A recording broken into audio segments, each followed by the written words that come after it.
kind of felt hurricanes in the Cook Islands, and then being in some heavy storms here in Tamaki, which seem to be getting a bit heavier and stuff. I'm lucky I live in a good place, high up on the hill and safe, close to my wife's marae, so we feel like we have a place to go to if there is an emergency. We have community built in.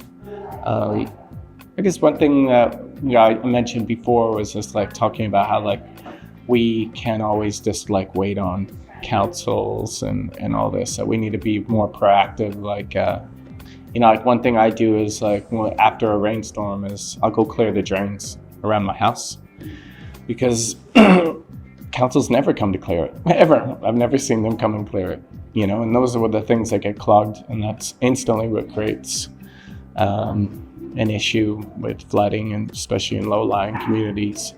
And if we just address that kind of stuff, like, that's kind of taking the power back for yourself, for your community. Because if you do that simple act of like clearing the drains, getting the rubbish out of there, then it benefits everyone, Don't wait for an invite, and don't wait for a pat on the back, but just know that you're doing good for your community. Things like that. Yeah, just being more proactive and working alongside, looking at what's actually an issue for your community, and so you have a plan.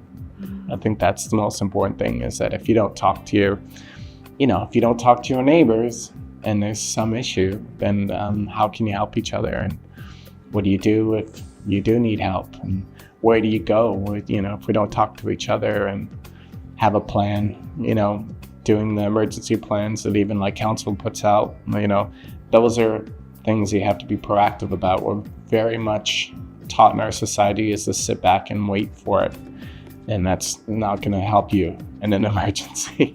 Like we gotta have a plan, and we gotta look after our communities and ourselves. And even if you don't talk to that neighbor, you still gotta be concerned for them. So that's kind of stuff that's really poignant to me, is that I'm looking after the community around me and being positive for it and doing what needs to be done.